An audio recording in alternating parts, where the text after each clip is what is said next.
ನಮಸ್ಕಾರ, ನಾನು ನಿಮ್ಮ ನರೇಂದ್ರ ಕುಮಾರ್ ಕೋಟ.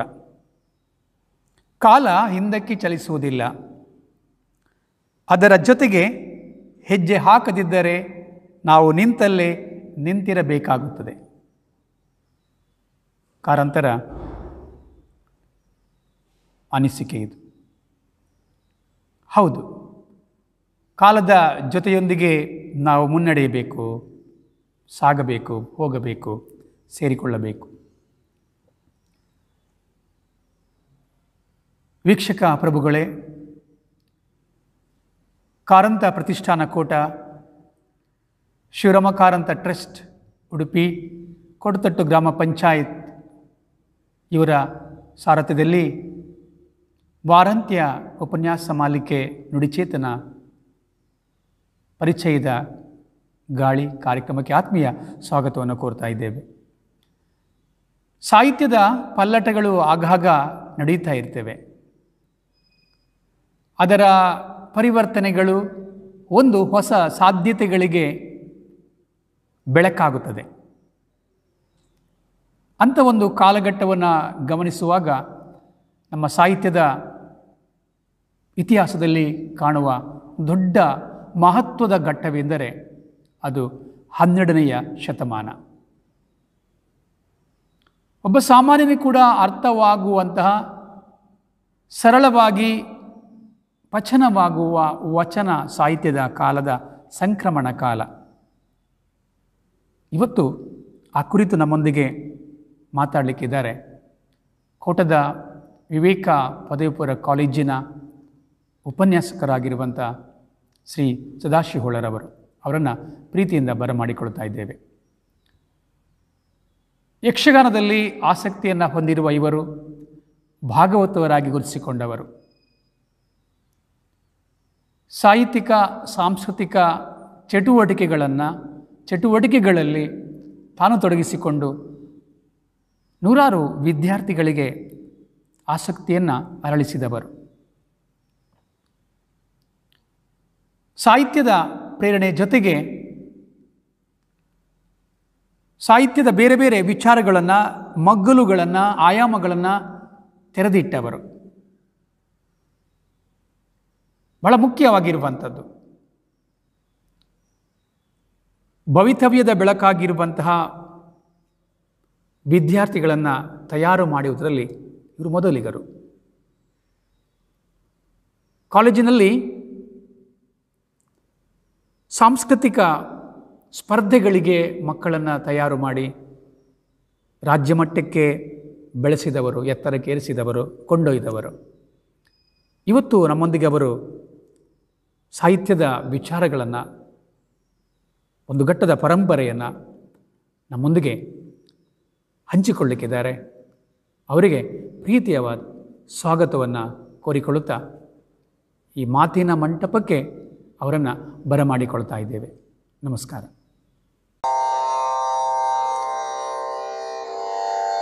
ವಚನದಲ್ಲಿ ನಾಮಾಮೃತ ತುಂಬಿ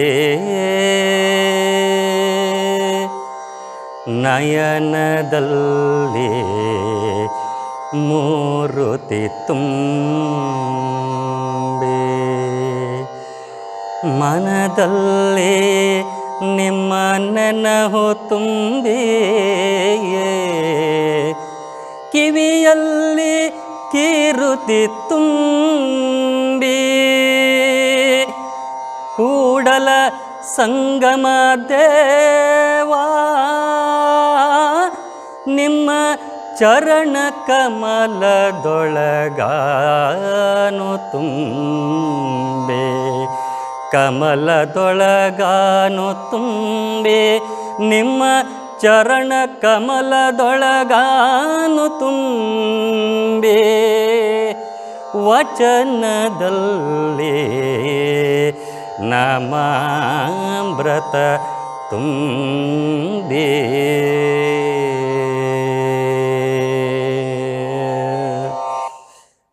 ಸರ್ವರಿಗೂ ಶರಣು ಶರಣಾರ್ಥಿ. ವಚನ ಅಮೃತ, ವಚನಾಮೃತ. ವಚನ ಎಂಬುದು ಮಾತು, ಗದ್ಯ ಎಂಬ ಸರಳವಾದ ವಾಚ್ಯಾರ್ಥದಲ್ಲಿ ಪ್ರಯೋಗಗೊಳ್ಳುತ್ತಿದ್ದರೂ ಶಿವಶರಣರ ಸಾಹಿತ್ಯ ತನ್ನ ರಚನಾ ವೈಶಿಷ್ಟ್ಯದಿಂದ ವಚನ ಎಂಬುದು ಒಂದು ಪಾರಿಭಾಷಿಕ ಪದವಾಗಿ ಕನ್ನಡ ನಾಡಿನ ಧರ್ಮ ಸಾಹಿತ್ಯಗಳ ಬಾಂಧಲದಲ್ಲಿ ಹೊಸ ಬೆಳಗೊಂದನ್ನು ಮೂಡಿಸುವಂತಹ ಮಟ್ಟಕ್ಕೆ ಏರಿದ ಒಂದು ಭಕ್ತಿ ಸಾಹಿತ್ಯ. ಹೌದು, ಕನ್ನಡ ನಾಡಿನ ಧರ್ಮ ಸಾಹಿತ್ಯದಲ್ಲಿ ಹೊಸ ಬೆಳಗೊಂದನ್ನು 12ನೇ ಶತಮಾನದ ವಚನಕಾರರು ಬಿಂಬಿಸಿದರು, ಮೂಡಿಸಿದರು, ಉತ್ತುಂಗಕ್ಕೆ ಕೊಂಡೊಯ್ದರು. ನಮ್ಮ ಹುಟ್ಟು ನಮ್ಮ ಕೈಯಲ್ಲಿಲ್ಲ. ನಾವು ಬಯಸಿ ಇಲ್ಲಿಗೆ ಬಂದವರೂ ಅಲ್ಲ. ನಮ್ಮ ತಂದೆ, ನಮ್ಮ ತಾಯಿ, ಭಾಷೆ, ಸಂಪ್ರದಾಯ, ಜಾತಿ ಇದ್ಯಾವುದನ್ನು ಆಯ್ಕೆ ಮಾಡಿಕೊಳ್ಳುವ ಸ್ವಾತಂತ್ರ್ಯ ನಮ್ಮದಿಲ್ಲ. ಒಂದರ್ಥದಲ್ಲಿ ನಾವು ಸಂಪೂರ್ಣವಾಗಿ ಪರತಂತ್ರರು.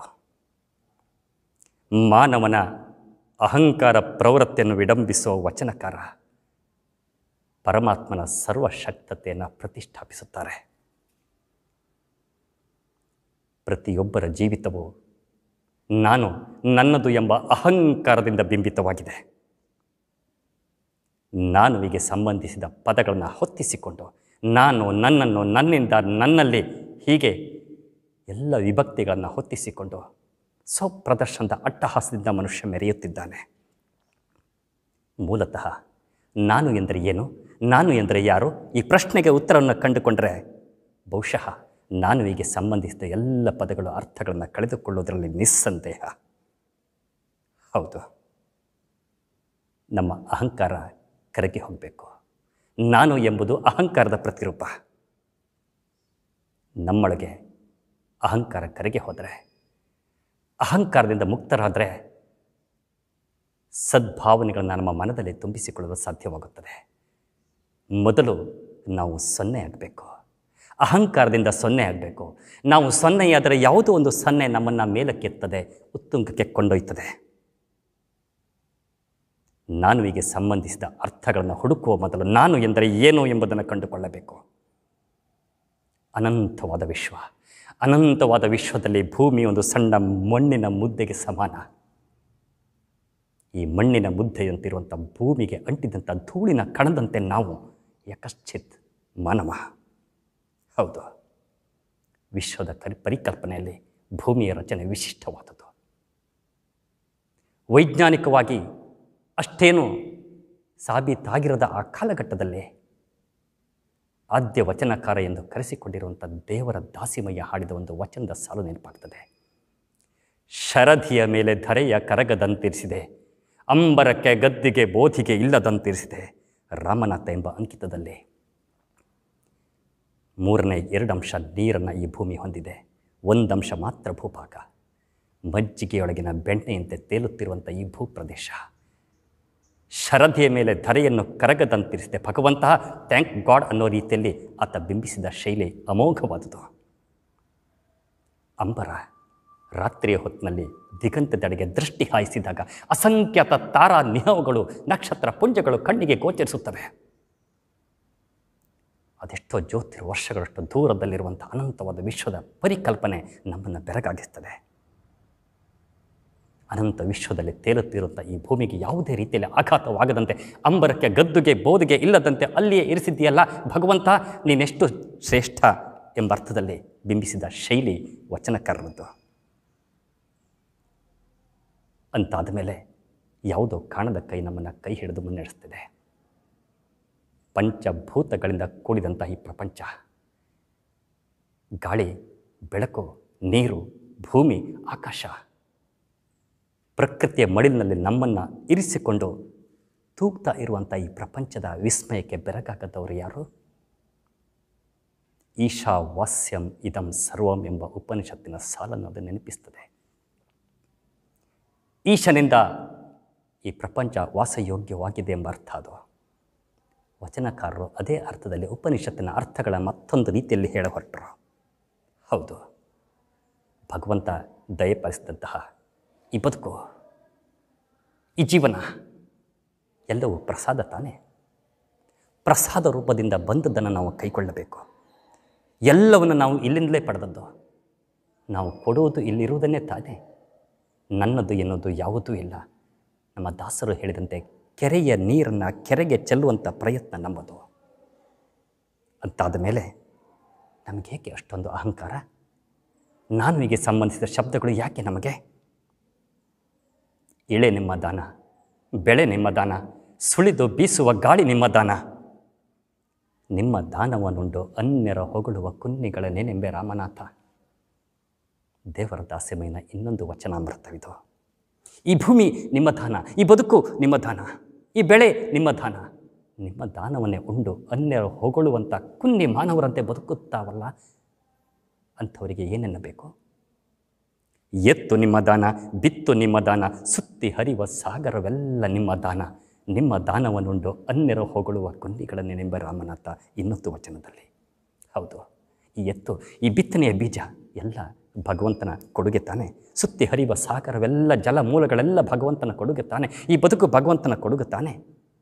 ಭಗವಂತನ ಕೊಡುಗೆಯನ್ನು ಪಾಲಿಗೆ ಬಂದ ಪಂಚಾಮೃತಂತ ನಾವು ಸ್ವೀಕರಿಸಬೇಕು, ವಿನೀತರಾಗಿರಬೇಕೇ ವಿನಃ ಯಾವುದರಲ್ಲಿಯೂ ಸ್ವಾಮ್ಯತೆಯನ್ನು ಮೆರೆಯಬಾರದಲ್ಲವ. ಅಹಂಕಾರಯುಕ್ತ ಯುಕ್ತಿ ಎಲ್ಲದರಲ್ಲೂ ತನ್ನ ಸ್ವಾಮ್ಯತೆಯನ್ನು ಮೆರೆಯುತ್ತಾನೆ, ತನ್ನ ಶ್ರೇಷ್ಠತೆಯನ್ನು ಮೆರೆಯುತ್ತಾನೆ, ತನ್ನ ಅಧಿಕಾರವನ್ನು ಮೆರೆಯುತ್ತಾನೆ. ಈ ಜಗತ್ತಿನಲ್ಲಿ ಏನೇನು ಒಳ್ಳೆಯದಿದೆಯೋ ಎಲ್ಲವೂ ತನ್ನಿಂದಲೇ ಆಯಿತು ಅಂತ ಹೇಳಿಕೊಳ್ತಾನೆ. ಎಲ್ಲಿಗೆ ನಮ್ಮ ಪಯಣ? ಎಲ್ಲಿಗೆ ಎಂಬ ಪ್ರಶ್ನೆ ಮೇಲ್ನೋಟಕ್ಕೆ ಭಾಳ ಹಗುರವಾಗಿ ಕಾಣ್ತದೆ. ಯಾರಾದರೂ ಎಲ್ಲಿಗಾದರೂ ಹೊರಟ್ರೆ ಎಲ್ಲಿಗೆ ಅಂತ ಕೇಳಬಾರದಂತೆ. ಅದಕ್ಕಾಗಿ ಪರ್ಯಾಯವಾಗಿ ಎತ್ತ, ದೂರ, ಎಷ್ಟು ದೂರ ಇತ್ಯಾದಿ ಪದಗಳು ಹುಟ್ಟಿಕೊಂಡಿವೆ. ಮೂಲತಃ ಎಲ್ಲಿಗೆ ಎಂಬ ಪ್ರಶ್ನೆ ಭಾಳ ಗಾಢವಾಗಿ ಯೋಚಿಸಿದರೆ ನಮ್ಮ ಎದೆಯನ್ನು ಧಸಕ್ಕೆನಿಸುತ್ತದೆ. ಹೌದು, ನೀ ಹೊರಟಿದ್ದೀಗ ಎಲ್ಲಿಗೆ? ನಮ್ಮೆಲ್ಲರ ಪಯಣ ಸಾವಿನೆಡೆಗಲ್ಲವೇ? ನಮ್ಮೆಲ್ಲರ ಪಯಣ ಸುಡುಗಾಡು ಕಡೆಗೆ ಅಲ್ಲವೇ? ನಾವೆಲ್ಲರೂ ಸ್ಮಶಾನದೆಡೆಗೆ ಹೆಜ್ಜೆ ಹಾಕುತ್ತಿರುವವರಲ್ಲವೇ? ಹೌದು, ನೀನು ಆತ್ಮ. ಚಿಂತಕರೊಬ್ಬರು ಹೇಳಿದ ಮಾತು ನೆನಪಾಗ್ತದೆ. ನೀನು ಆತ್ಮ, ನೀನು ಜೀವ, ನೀನು ಜೀವಾತ್ಮ. ಒಂದು ಹೆಣವನ್ನು ಹೊತ್ತುಕೊಂಡು ನೀನು ತಿರುಗಾಡುತ್ತಿದ್ದೀಯಾ? ಯಾವಾಗ ನೀನು ಆ ಹೆಣವನ್ನು ಭೂಮಿಯ ಮೇಲೆ ಇರಿಸುತ್ತೀಯೋ, ಸುಡುಗಾಡಿನಲ್ಲಿ ಇರಿಸುತ್ತೀಯೋ, ಆವಾಗ ನಿನಗೆ ಭಾರ ಕಡಿಮೆ ಆಗ್ತದೆ. ಹೌದು, ಕಾಯ ನಿಮ್ಮ ದಾನ, ಜೀವ ನಿಮ್ಮ ದಾನ. ಕಾಯ ಜೀವ ಉಳ್ಳಲ್ಲಿಯೇ ನಿಮ್ಮ ಪೂಜಿಸಿದ ನಾಯಿಗಳನ್ನೇನೆಂಬೆ ರಾಮನಾಥ. ಈ ಕಾಯ, ಈ ಶರೀರ ಭಗವಂತನ ದಾನ, ಈ ಜೀವ ಭಗವಂತನ ದಾನ. ಕಾಯ ಜೀವ ಉಳ್ಳಲ್ಲಿಯೇ ನಿಮ್ಮನ್ನು ಪೂಜಿಸದ ನಾಯಿಗಳು, ಭಗವಂತನನ್ನು ಪ್ರಾರ್ಥಿಸದ, ಭಗವಂತನ ಕೃಪೆ ಎಂದು ಭಾವಿಸದ ಮನುಷ್ಯರನ್ನು ಇನ್ನೇನೆನ್ನಬೇಕು? ಕಟುವಾಗಿ ಟೀಕಿಸಿದ ಧಾಟಿಯದು. ಚಿಂತಕರು ಹೇಳಿದ ಮಾತು. ಜೀವಾತ್ಮ ಇರೋದರಿಂದಾಗಿ ಈ ದೇಹ ಶಿವ, ಇಲ್ಲಾಂದರೆ ಈ ದೇಹ ಶವವಾಗುತ್ತಿತ್ತು. ಹುಟ್ಟು ಉಚಿತ, ಸಾವು ಖಚಿತ, ನಡುವೆ ಎಲ್ಲ ಚಕಿತ. ಚಕಿತಗೊಳಿಸುವಂಥ ಈ ಭ್ರಮಾಲೋಕದಲ್ಲಿ ನಾವು ವಿಹರಿಸುತ್ತಿದ್ದೇವಲ್ಲ, ಭಗವಂತನ ಕೃಪೆಯಲ್ಲದೆ ಮತ್ತೇನು? ಈ ದೇಹ ಎಂದಾದರೊಂದು ದಿನ ಮರಳಿ ಮಣ್ಣಿಗೆ ಸೇರಲೇಬೇಕು. ಚಿಂತಕರ ಮಾತು ಸತ್ಯ. ಯಾವಾಗ ಮರಳಿ ಮಣ್ಣಿಗೆ ಸೇರುತ್ತದೋ ಗೊತ್ತಿಲ್ಲ.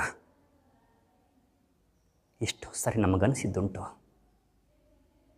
ವ್ಯರ್ಥವೆಂದೆನಿಪುದಲ್ಲ ಸೃಷ್ಟಿಯಲ್ಲಿ ಬಹುಭಾಗ, ವ್ಯರ್ಥವೆಂದೆನಿಪುದಲ್ಲ ಸೃಷ್ಟಿಯಲ್ಲಿ ಬಹುಭಾಗ, ಅರ್ಥವೇಂ ಕ್ರಿಮಿಕೀಟ ಕೋಟಿ ರಚನೆಯಲ್ಲಿ. ಕರ್ತನಾಲೋಚಿಸದ ದುಂದಿನವನೆಂಬ ನುಡಿ ಅರ್ಧ ದೃಷ್ಟಿಯ ಫಲ ಮಂಕುತಿಮ್ಮ.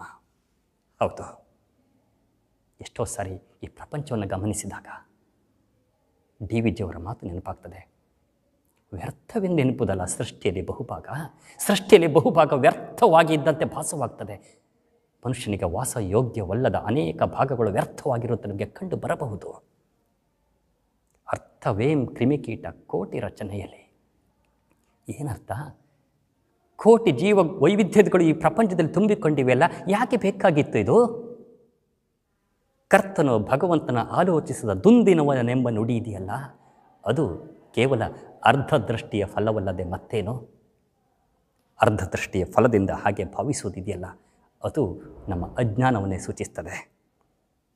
ಹಾಗಾಗಿ ಸೃಷ್ಟಿಯಲ್ಲಿ ವ್ಯರ್ಥವೆಂಬುದಿಲ್ಲ, ಈ ಬದುಕು ವ್ಯರ್ಥವೆಂಬುದಲ್ಲ, ಈ ಬಾಳ್ವೆ ಸ್ವೀಕಾರಕ್ಕಾಗಿ ಇದೆ ಎಂಬ ಕಾರಂತರ ಮಾತನ್ನು ನಾವು ನೆನಪಿಸಿಕೊಳ್ಬೇಕು, ನಿರಾಕರಣೆಗಲ್ಲ. ವಚನಾಮೃತದ ಸವಿಗಳು ಎಷ್ಟು ಹದವರಿತು ನಮ್ಮನ್ನು ತಿದ್ದಿ ತೀಡಿ ನಮ್ಮ ಬದುಕಿನ ಸಾರ್ಥಕತೆಗೆ ನೆರವಾಗುತ್ತವೆ ಎಂಬುದನ್ನು ನೆನಪಿಸಿಕೊಂಡಾಗ ಅದೆಂತಹ ಸಂತೃಪ್ತಿ ಉಂಟಾಗುತ್ತದೆ ನಮಗೆ. ಏಕದೇವೋಪಾಸನೆಯ ಪರಿಕಲ್ಪನೆಯಲ್ಲಿ ರೂಪುಗೊಂಡಂತಹ ಶರಣರ ತತ್ವಗಳು ಅದೆಷ್ಟು ಸಂಪದ್ಭರಿತವಾದವುಗಳು. ಕುವೆಂಪುರವರ 100 ದೇವರನ್ನೆಲ್ಲ ನೂಕಾಚೆ ದೂರ ಎಂಬ ಮಾತನ್ನು ನೆನಪಿಸಿಕೊಳ್ಬೇಕು. 100 ದೇವರನ್ನೆಲ್ಲ ನೂಕಾಚೆ ದೂರ. ಹೌದು, ದೇವನೊಬ್ಬ ನಾಮ ಹಲವು ಎಂಬ ತತ್ವದಲ್ಲಿ ನಾವು ಬದುಕಬೇಕು. ಅದಕ್ಕಾಗಿ ಶರಣರು ಕಂಡುಕೊಂಡಂಥ ಸತ್ಯ ಏಕದೇವ ಉಪಾಸನೆ, ಅದುವೇ ಶಿವನ ಪ್ರತಿರೂಪವಾಗಿ ಇಷ್ಟಲಿಂಗದ ಧಾರಣೆ ದೇಹದ ಮೇಲೆ. ಹೌದು, ಇಷ್ಟಲಿಂಗದ ಮೂಲಕ ಪ್ರಾಣಲಿಂಗ ಸ್ವರೂಪವಾದ ಭಗವಂತನನ್ನು ಕಲ್ಪಿಸಿಕೊಂಡು ಮನೆಯೇ ಮಂತ್ರಾಲಯ, ಮನಸ್ಸೇ ದೇವಾಲಯ, ದೇಹವೇ ದೇಗುಲ, ಶಿರವನ್ನು ಕಳಸ, ನಾನಾ ವಿಧವಾಗಿ ವೈವಿಧ್ಯಮಯವಾಗಿ ನಮಗೆ ಅರಿವನ್ನು ಮೂಡಿಸಿ ಕೊಟ್ಟಲ್ಲ ಆಧ್ಯಾತ್ಮಿಕದ ಅರಿವನ್ನು ನಮ್ಮ ವಚನಕಾರರು. ಎಂಥ ಶ್ರೇಷ್ಠತೆ ಅವರದ್ದು. ಸ್ಥಾವರ ಕಳಿವುಂಟು, ಜಂಗಮ ಕಳಿವಿಲ್ಲ. ಹೌದು, ಸ್ಥಾವರಗಳು, ಗುಡಿ ಗೋಪುರಗಳು ಎಲ್ಲ ಅಳಿವಿನ ಹಾದಿಯಲ್ಲಿ ತೊಡಗುತ್ತವೆ. ಆದರೆ ಜಂಗಮಕ್ಕೆ ಅಳಿವಿಲ್ಲ ತಾನೇ. ಮನದಲ್ಲಿ ಮಹಾದೇವನನ್ನು ಕಾಣುವಂಥ ಪರಿ ದಿಗ್ಭ್ರಮೆಗೊಳ್ಳಬೇಕು ನಾವು. ಇಷ್ಟಲಿಂಗದ ಪರಿಕಲ್ಪನೆಯೇ ಶಿವನನ್ನು ಸ್ಥಾಪಿಸಿಕೊಂಡು ದೇವಸ್ಥಾನಗಳಿಗೆ ಅಲೆಯುವುದನ್ನು ತಪ್ಪಿಸಿಕೊಳ್ಳಬೇಕು. ಹಾಗಾಗಿ ವಚನಕಾರರ ಇನ್ನೊಂದು ಅಮೃತ, ಲಿಂಗದ ನಡೆ, ಲಿಂಗದ ನುಡಿ, ಲಿಂಗದ ನೋಟ, ಲಿಂಗದ ಬೇಟ, ಲಿಂಗದ ಕೂಟ, ಲಿಂಗದಲ್ಲಿ ಮನವೊಡಗಿದ್ದ ಲಿಂಗಾನುಭವಿಗಳ ಸಂಘದಲ್ಲಿರಿಸಿ ಎನ್ನನ್ನು ಸಲಹಯ್ಯ ಅಖಂಡೇಶ್ವರ. ಹೌದು, ನಮ್ಮ ನಡೆ ಲಿಂಗದ ನಡೆ ಆಗಬೇಕು, ನಮ್ಮ ನುಡಿ ಲಿಂಗದ ನುಡಿ ಆಗಬೇಕು, ಲಿಂಗದ ನೋಟ, ಲಿಂಗದ ಬೇಟ, ಲಿಂಗದ ಕೂಟ, ಲಿಂಗದಲ್ಲಿ ಮನವೊಡಗಿದ್ದ ಲಿಂಗಾನುಭವಿಗಳ ಸಂಘದಲ್ಲಿರಿಸಿ ಎನ್ನನ್ನು ಸಲಹುವಂಥ ಷಣ್ಮುಖ ಪ್ರಿಯ ಎಂಬ ವಚನಕಾರ ಕೇಳಿಕೊಂಡದ್ದು. ಹೌದು, ದೇವರ ನಡೆ, ದೇವರ ನುಡಿ, ಸತ್ಯದ ಹಾದಿ, ಪ್ರಾಮಾಣಿಕತೆ ಹಾದಿ, ಅದೇ ನಮ್ಮ ಬದುಕಿನ ಧ್ಯೇಯವಾಗಬೇಕು. ವ್ಯರ್ಥವಾಗಿ ಗುಡಿ ಗೋಪುರಗಳಿಗೆ, ಯಾತ್ರಾ ಸ್ಥಳಗಳಿಗೆ ಅಲೆಯುವಂಥ ಪ್ರಮೇಯವನ್ನು ತಪ್ಪಿಸಬೇಕಂತಲೇ ಏಕದೇವ ಉಪಾಸನೆಯ ಪರಿಕಲ್ಪನೆ ಬಂತು. ಕಟ್ಟಿದ ಲಿಂಗವ ಬಿಟ್ಟು ಬೆಟ್ಟದ ಲಿಂಗಕ್ಕೆ ಹೋಗಿ ಹೊಟ್ಟೆಯಡಿಯಾಗಿ ಬೀಳುವ ಲೊಟ್ಟೆ ಮೂಳನ ಕಂಡಡೆ ಎಡದ ಪಾದರಕ್ಷೆ ತಗೊಂಡು ಲಟಪಟನೆ ಹೊಡಿ ಅಂದಾತ ನಮ್ಮ ಅಂಬಿಗರ ಚೌಡಯ್ಯ. ಹೌದು, ಮಾರ್ಮಿಕವಾಗಿ ಕಟುವಾಗಿ ಆಡಂಬರದ ಪೂಜೆಯನ್ನು ಸಲ್ಲಿಸ್ತಾರಲ್ಲ, ಆಡಂಬರದ ಭಕ್ತಿಯನ್ನು ಮೆರಿತಾರಲ್ಲ, ಅಂಥವರಿಗೆ ಬೀಸಿದಂಥ ಚಾಟಿ ಏಟಿನಂತಹ ವಚನಾಮೃತವಿದು. ಕಟ್ಟಿದ ಲಿಂಗವ ಬಿಟ್ಟು ಬೆಟ್ಟದ ಲಿಂಗಕ್ಕೆ ಹೋಗ್ತಾರೆ. ಮನದಲ್ಲಿ ಮಹಾದೇವನನ್ನು ಕಾಣುವಂಥ ಯೋಗವನ್ನು ಅವರು ಸಾರ್ಥಕಪಡಿಸಿಕೊಳ್ಳುವುದಿಲ್ಲ. ಹೊಟ್ಟೆಯಡಿಯಾಗಿ ಬಿದ್ದು ನಮಸ್ಕಾರ ಮಾಡುವಂತಹ, ಸೇವೆ ಮಾಡಿದ್ದೀವಿ ಅಂತ ಬೀಗಿಕೊಳ್ಳುವಂತಹ ಅಂಥವ್ರನ್ನ ಕಂಡ್ರೆ ಎಡದ ಪಾದರಕ್ಷೆ ತಗೊಂಡು ಲಟಪಟನೆ ಹೊಡೆಯಂದಾತ ಅಂಬಿಗರ ಚೌಡಯ್ಯ. ಭಕ್ತರನ್ನ ನೇರ ದಾರಿಗೆ ತರುವಲ್ಲಿ ಅದೆಂತಹ ತಾತ್ವಿಕ ತಳಹದಿಯವರದ್ದು. ಜಗತ್ತನ್ನು ಗಮನಿಸಿದಾಗ ಎಲ್ಲವೂ ಮಾಯೆ ಅಂತ ನಮಗೆ ಭ್ರಮಿತಕ್ಕೆ ನಾವು ಒಳಗಾಗೋದು ಸಹಜ.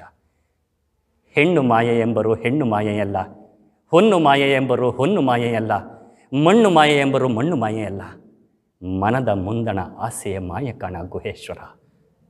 ಅಲ್ಲಮ ಪ್ರಭುವಿನ ಈ ವಚನಾಮೃತದಲ್ಲಿ ಎಷ್ಟು ಸತ್ಯವಿದೆ.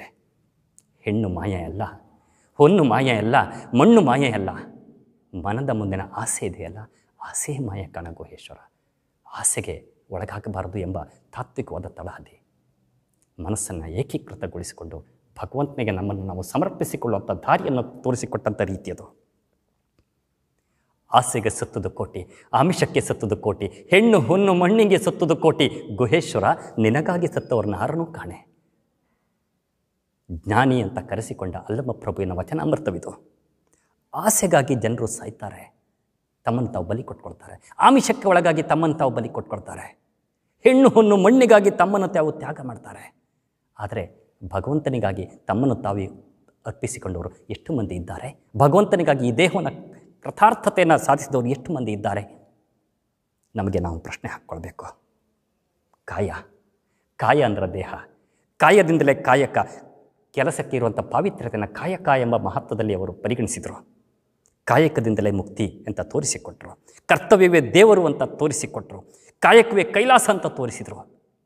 ಕಾಯಕದಲ್ಲಿ ಪ್ರಾಮಾಣಿಕತೆ, ಕಾಯಕದಲ್ಲಿ ನಿಷ್ಠೆ, ಕಾಯಕದಲ್ಲಿ ದೇವರನ್ನು ಕಾಣುವಂಥ ಯೋಗವನ್ನು ಭಗವಂತ ನಮಗೆ ಕರುಣಿಸಿದ್ದಾನೆ ಎಂಬುದನ್ನು ತೋರಿಸಿಕೊಟ್ರು. ಯಾವ ಕೆಲಸವಾದರೇನು? ಬಂದುದ ಕೈಗೊಳ್ಳಬಲ್ಲಡೆ ನೇಮ, ಇದ್ದುದ ವಂಚನೆ ಮಾಡದಿದ್ದರೆ ಅದು ನೇಮ, ನುಡಿದು ಹುಸಿಯದಿದ್ದಡೆ ಅದು ನೇಮ. ನಿಮ್ಮ ಕೂಡಲ ಸಂಗನ ಶರಣರು ಬಂದರೆ ಒಡೆಯರಿಗೆ ಒಡವೆಯನ್ನು ಒಪ್ಪಿಸುವುದು ನೇಮ.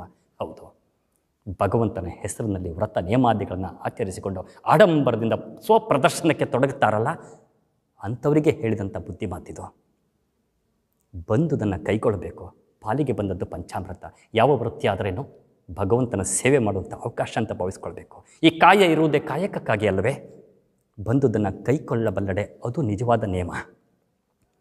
ಇದ್ದುದನ್ನು ವಂಚನೆ ಮಾಡದಿದ್ದರೆ ಅದು ನಿಜವಾದ ನೇಮ. ನಡೆದು ತಪ್ಪದಿದ್ದಡೆ ಅದು ನೇಮ, ನುಡಿದು ಹುಸಿಯದಿದ್ದಡೆ ಅದು ನೇಮ. ಹೌದು, ಕೂಡಲ ಸಂಗನ ಶರಣರು ಬಂದರೆ, ಅರ್ಥಾತ್ ಜೀವಾತ್ಮಗಳು ಬಂದರೆ, ಜೀವಾತ್ಮದ ನೆರವಿಗೆ ನಾವು ಸೇವೆಯನ್ನು ಒದಗಿಸುವುದಿದೆಯಲ್ಲ, ಅದು ಒಡೆಯರಿಗೆ ಒಡವೆಯನ್ನು ಅರ್ಪಿಸಿದಂತೆ. ಅಂಥ ಸೇವೆಯಲ್ಲಿ ನಾವು ಭಾಗಿಯಾಗೋಣ. ಹೌದು, ಲೋಕದ ಡೊಂಕ ನೀವೇಕೆ ತಿದ್ದುವಿರಿ? ನಿಮ್ಮ ತನುವ ಸಂತೈಸಿಕೊಳ್ಳಿ, ನಿಮ್ಮ ಮನವ ಸಂತೈಸಿಕೊಳ್ಳಿ.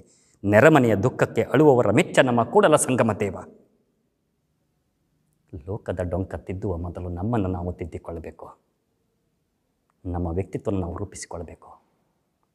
ನಮ್ಮ ಮನವನ್ನು ಸಂತೈಸಿಕೊಳ್ಳಬೇಕು. ನಮ್ಮ ತನುವನ್ನು ಸಂತೈಸಿಕೊಂಡು ಆ ನಂತರ ಕಾಯದ ಮೂಲಕ ಕಾಯಕದಲ್ಲಿ ಕೈಲಾಸವನ್ನು ಕಾಣುವಂಥ ದೃಷ್ಟಿಕೋನ ನಮ್ದಾಗಬೇಕು. ಹಾಲೆಂಜಲು ಪೆಯ್ಯನ, ಉದಕದೆಂಜಲು ಮತ್ಸ್ಯದ, ಪುಷ್ಪದೆಂಜಲು ದುಂಬಿಯ, ಎಂತು ಪೂಜಿಸುವೆನು ಶಿವ, ಈ ಎಂಜಲನ ಅತಿ ಗಳೆವಡೆ ಎನ್ನಳವಿಲ್ಲ, ಬಂತುದ ಕೈಕೋ ಕೂಡಲ ಸಂಗಮ ದೇವ. ಎಷ್ಟೋ ಜನ ಭಾವಿಸ್ತಾರೆ, ಪವಿತ್ರತೆ ಎಲ್ಲಿದೆ? ಪವಿತ್ರತೆ ಯಾವುದು? ಶುದ್ಧಿ ಯಾವುದು? ಪರಿಶುದ್ಧತೆ ಅಂತ. ಪರಿಶುದ್ಧತೆ ಅನ್ನೋದು ಜಗತ್ತಿನಲ್ಲಿ ಇದೆಯೇ? ಒಂದರ್ಥದಲ್ಲಿ ಇದೆ. ಹಾಲೆಂಜಲು ಪೇಯನ, ಹಾಲು ಪರಿಶುದ್ಧವೆನ್ನೋಣವೇ? ಅದು ಆಕಳಿನ ಎಂಜಲು. ಉದಕದ ಎಂಜಲು ಮತ್ಸ್ಯದ, ಉದಕವನ್ನು ಪರಿಶುದ್ಧವೆನ್ನೋಣವೇ? ಮತ್ಸ್ಯದ ಎಂಜಲು ಉದಕ. ಪುಷ್ಪವನ್ನು ಪರಿಶುದ್ಧ ಎನ್ನೋಣವೇ? ದುಂಬಿಯ ಎಂಜಲು, ಪುಷ್ಪದ ಎಂಜಲು ದುಂಬಿಯ. ಎಂತು ಪೂಜಿಸೋನಯ್ಯ ಶಿವ ಅಂತ ಭಕ್ತ ಕೇಳಿದಾಗ, ಎಂಜಲಿನ ಅತಿ ಕಳೆವಡೆ ನನಗೆ ಶಕ್ತಿ ಇಲ್ಲ ಭಗವಂತ, ಎಲ್ಲವೂ ನಿನಗೆ ಸಮರ್ಪಿತ. ಇಲ್ಲಿರುವುದನ್ನು ನಾವು ಕೊಡ್ತಾ ಇರೋದು ಭಗವಂತನ ಕೃಪೆ, ಭಗವಂತನ ಲೀಲೆ. ಎಲ್ಲವೂ ಪರಿಶುದ್ಧವೇ. ಪರಿಪೂರ್ಣತೆ ದೃಷ್ಟಿಕೋನದಲ್ಲಿ ನಾವು ನೋಡಬೇಕು ಅನ್ನೋದರ ಅರ್ಥ. ಆಕೆ ಒಬ್ಬಳು ಪುಟ್ಟ ಹುಡುಗಿ ಕೈಯಲ್ಲಿ ಒಂದು ಜ್ಯೋತಿಯನ್ನು ಹಿಡಿದುಕೊಂಡು ಹೊರಟಿದ್ದಾಳೆ. ಎದುರಿನಿಂದ ಒಬ್ಬ ಗುರು ಬರುತ್ತಾನೆ. ಮಗು, ಈ ಜ್ಯೋತಿ ಎಲ್ಲಿಂದ ಬಂತು ಅಂತ ಪ್ರಶ್ನಿಸ್ತಾನೆ. ಆ ಹುಡುಗಿ ಏನು ಮಾಡ್ತಾಳೆ ಗೊತ್ತಾ? ಕೈಯಲ್ಲಿರುವಂಥ ಜ್ಯೋತಿಯನ್ನು ಉಫ್ ಅಂತ ಗಾಳಿ ಹಾಕಿ ನಂದಿಸಿ, ಗುರುವೇ ಈ ಜ್ಯೋತಿ ಎಲ್ಲಿಗೆ ಹೋಯಿತು ಅಂತ ಮರು ಪ್ರಶ್ನಿಸ್ತಾಳೆ. ಗುರು ನಿರುತ್ತರನಾದ. ಹೌದು, ಈ ಜ್ಯೋತಿ ಬರುವುದು ಎಲ್ಲಿಂದ? ಈ ಜ್ಯೋತಿ ಹೋಗುವುದೆಲ್ಲಿಗೆ? ನಮಗೆ ಗೊತ್ತಿಲ್ಲ. ಈ ಜೀವ ಬರುವುದೆಲ್ಲಿಂದ? ಈ ಜೀವ ಹೋಗುವುದೆಲ್ಲಿಗೆ? ನಮ್ಗೆ ಗೊತ್ತಿಲ್ಲ. ಈ ಚೇತನಗಳೆಲ್ಲ ಬರುವುದೆಲ್ಲಿಂದ? ಈ ಚೇತನಗಳೆಲ್ಲ ಹೋಗುವುದೆಲ್ಲಿಗೆ? ನಮಗೆ ಗೊತ್ತಿಲ್ಲ. ನಮ್ಮ ಬದುಕಿನ ಪ್ರಶ್ನೆಯೂ ಹಾಗೆ.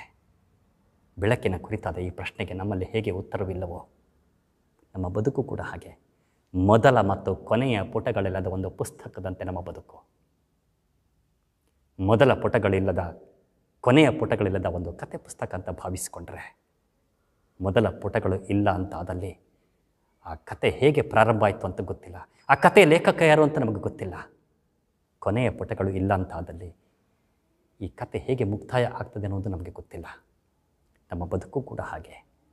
ಹೇಗೆ ಪ್ರಾರಂಭ ಆಯಿತು ಗೊತ್ತಿಲ್ಲ, ಹೇಗೆ ಮುಕ್ತಾಯ ಆಗ್ತದೆ ಗೊತ್ತಿಲ್ಲ.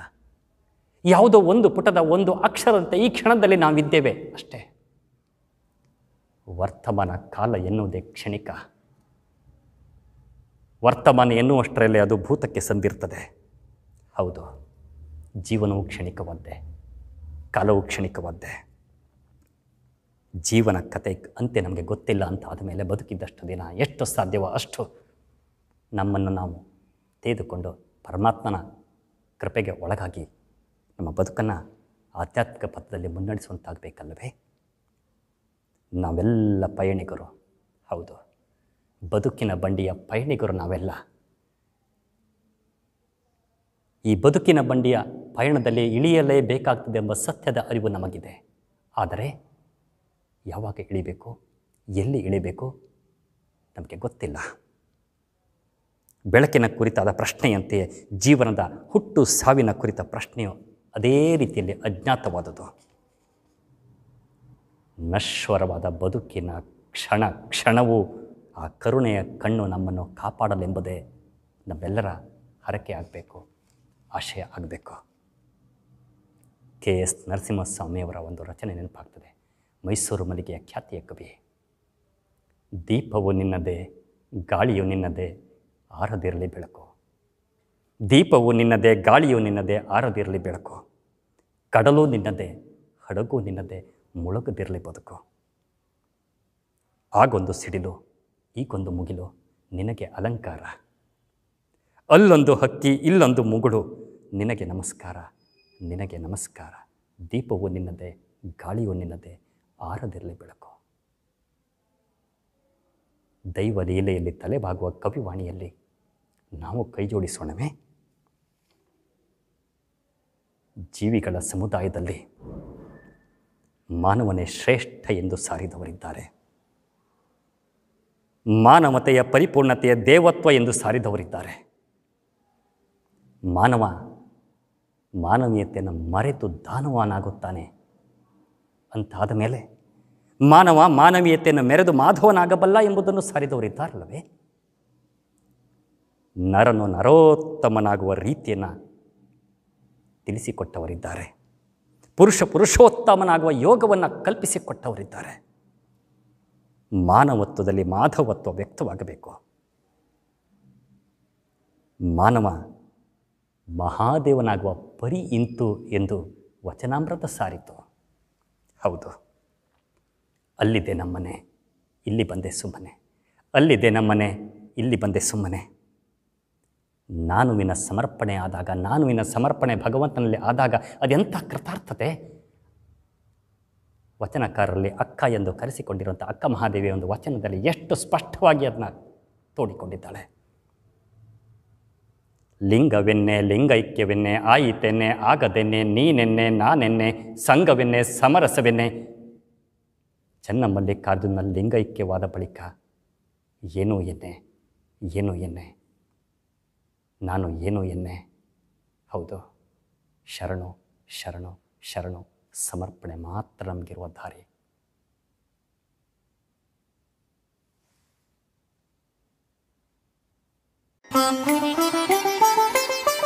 Zoom.